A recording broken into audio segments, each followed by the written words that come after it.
One of these days I'm gonna be able to upload a reading wrap-up on a timely manner, and I won't have to re-record the video. So I always end up having to record it twice. This is probably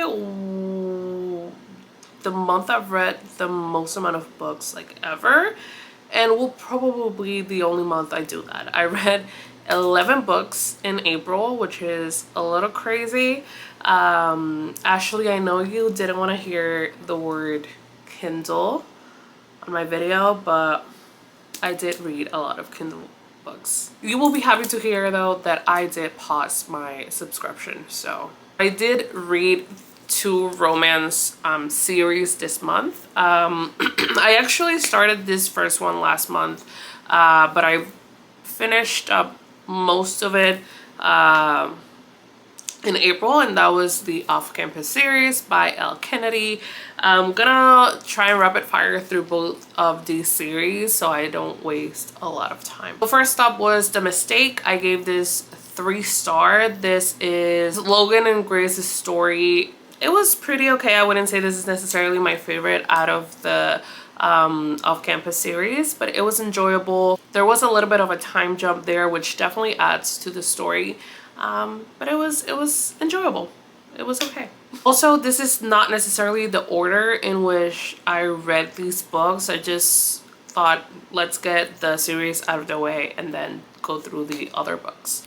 The score I gave 3.7 stars. This is Dean and Allie's story. I would say this is my favorite out of the Off-Campus series. So Dean is your typical fuckboy and Allie is your relationship girly. She breaks up with her boyfriend, and she enters this very casual friends with benefit relationship with Dean, which is not her typical MO, if you will. So it was a very interesting dynamic to see between the two. He completely fell head over heels for Allie, even though he denied it to himself. She also kind of did, but he fell harder and faster than she did. Allie is also Hannah's. I think Hannah is the first book, the girl on the first book. I think it's Hannah. So Allie is her best friend, and obviously Dean is Garrett's roommate.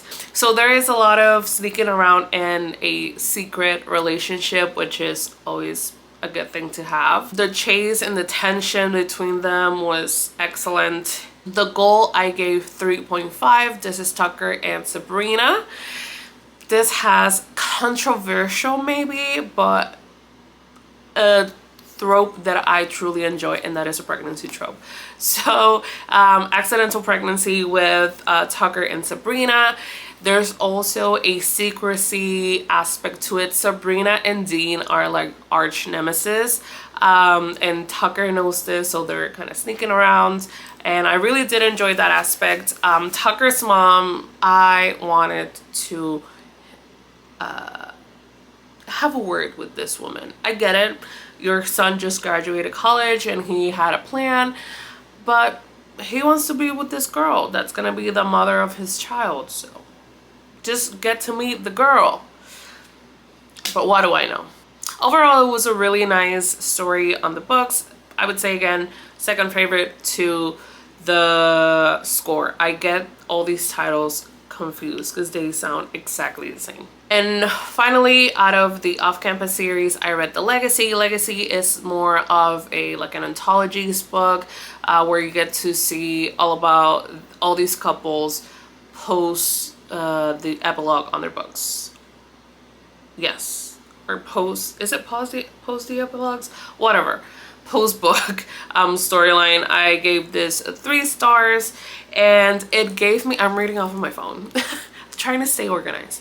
It gave me the same feel and serotonin a one-shot fanfic used to give me, so I truly did enjoy that.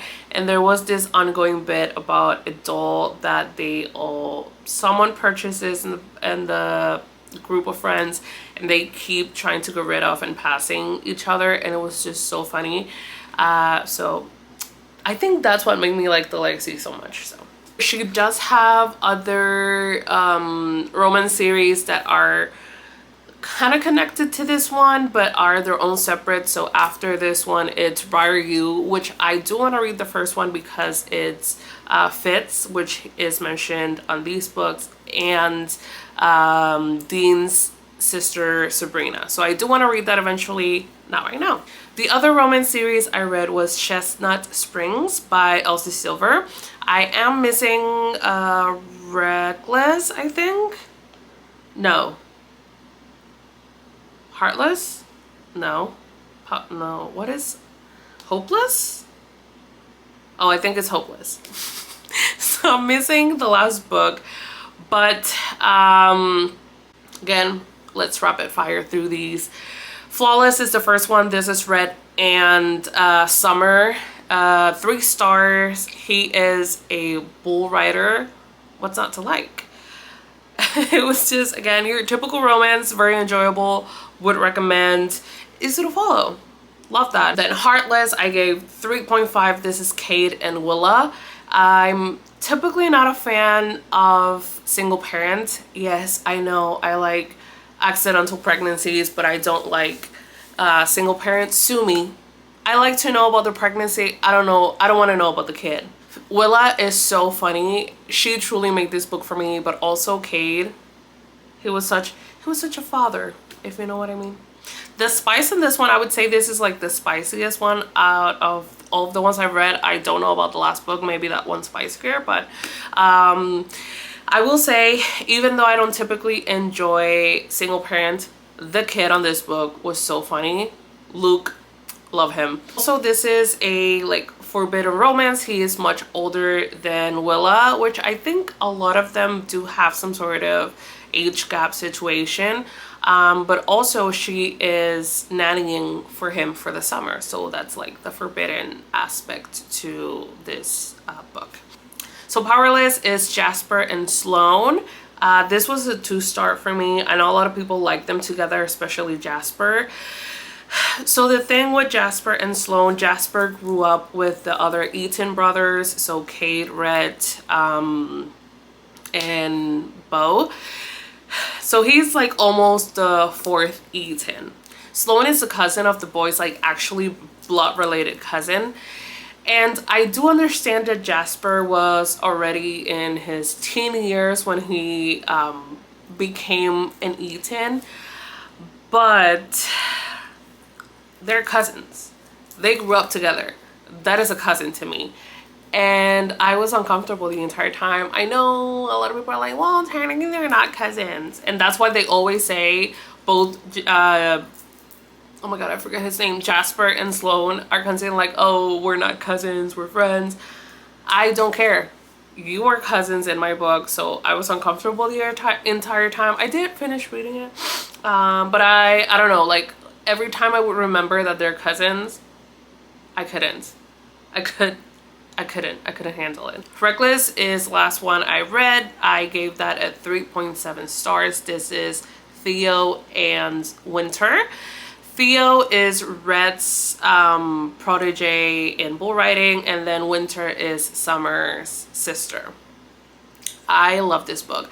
Again, slight age gap. They make it seem like it's such a big age gap, but there really isn't. It's like maybe 3 or 4 years, so I didn't feel comfortable by that. This is like an unlikely pair. She's a doctor, he is a bull rider. She is perceived as a cold-hearted, rigid sister, and he is, you know, he's a bright-eyed kid that is new in this whole bull riding thing. Well, not new, but you're gonna notice a pattern. But this is a pregnancy in this book, and I loved it. And I said what I said, and I stand by my choices. I was really looking forward to this book because we get a Summer side of the story on the first book about her relationship with her father, her stepmom, her sister, which is not the best. But I knew Winter didn't have the best time either going up, so it was very interesting to see her side of the story. She did deserve better, and it was a good book. Also, Theo is just so cute. He stepped up. He stepped up. He was so loving towards Winter. He knew that she needed to be paraded almost and like just showered with love. So that was very lovely to see. And Theo as a dad, 20 out of 10. A side note to the stories as a whole, Harvey, which is the boy's dad, he is the best character this book series has. He's so funny. He says the most random and unhinged things. I love him. I love him. He's the best character out of this series, and find me on it. The first physical book that I read was The Hacienda by Isabel Cañas. I've had this book. This was a book of the month, May 2022 book. I read it this year. So I'm very much a mood reader. When I got this book, I wasn't really in the mood to read it. Like, I read a few pages, put it down, and I am on a mission to read through my physical TBR, which is right behind me here. I don't know why I chose this book. I did like Isabel Cañas. No, is that Isabel's? I think that's Silvia Moreno. Disregard. So I listened to the audiobook of The Hacienda on Spotify, 2 stars.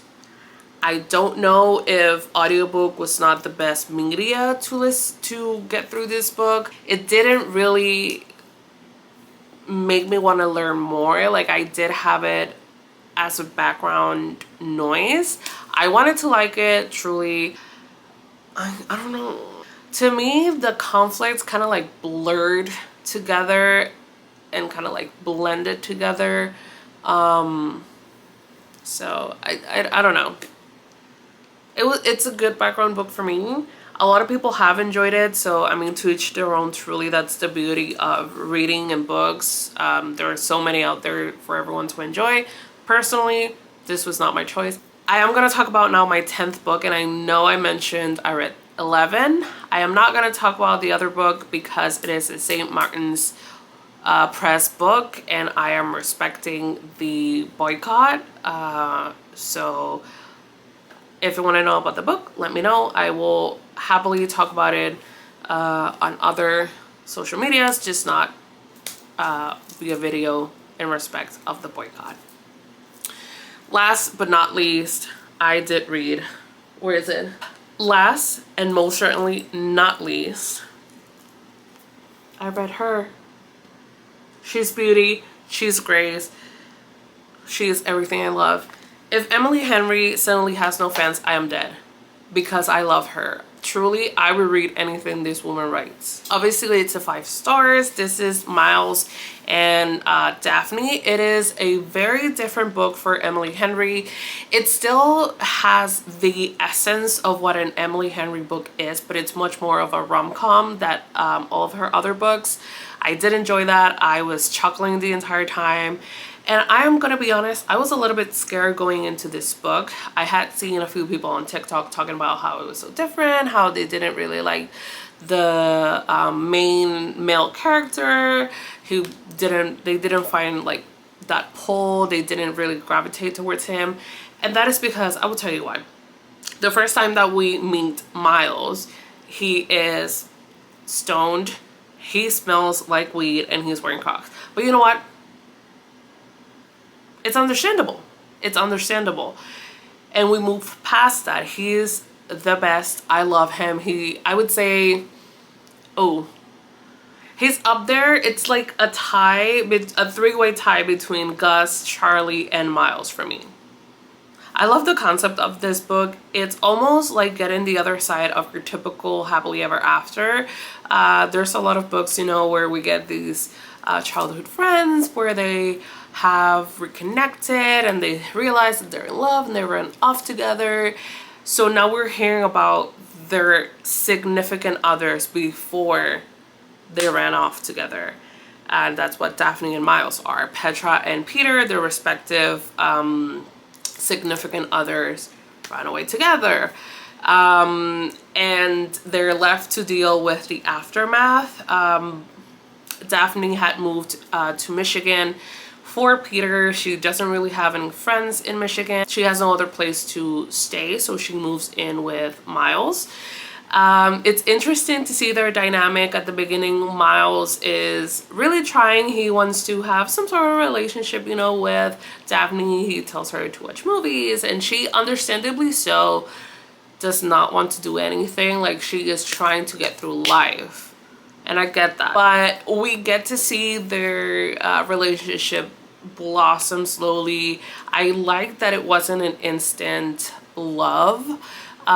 You do get to see them as like acquaintances, to then sort of friends, to a lusty situation, to besties, to lovers. And that slow progression of their relationship was really refreshing to see, especially because we know what happened on their previous relationship. These two people, Miles and Daphne, they deserve the world. They are better than me, because if I was Miles or if I was Daphne, I would not have been so calm. I would probably been arrested, I think. I loved how sweet and caring Miles was towards Daphne. He was exactly what and who she needed to have in that moment. And he truly hung to every little word and detail Daphne said. And it was so cute. I loved them. I loved him so much. Daphne, I love getting to see Daphne finding herself post Peter, forming her life in this little town in Michigan. Her found little family with Ashley and her other, I think her name is Ashley, her other co-workers within Miles and Miles's sister. It was very heartwarming. I loved it. And obviously she was exactly what Miles needed as well. On the other side of the spectrum, Miles was someone that really repressed his feelings. You know, this type of person, well, if I don't think about it, if I don't feel it, it doesn't happen, it doesn't matter. And she kind of brought him out of that. So truly, to me, I've said this 1,000 times and I will say it again, I loved it. I love every Emily Henry book except maybe People I Made on Vacation. I do have to reread that, but I loved it and I regret nothing. Actually, I'm gonna show you my funny story spread on my book journal. So this is it. So Daphne is a librarian, and my best friend Joanna got me this little like library card, blank cards a while ago. So I put the title there. You have the little picture, and then my inspiration for this, no one asked, but I'm gonna say it. My inspiration for this was almost like it was her diary, and these are like little things she gets to do with Miles, and I love them. And that was it for April. I'm gonna be honest, May is not looking very promising. It is currently the 15th of May. I have not finished a single book. So it's probably gonna be May, June, the next video I do. So I'll see you then, whenever that is.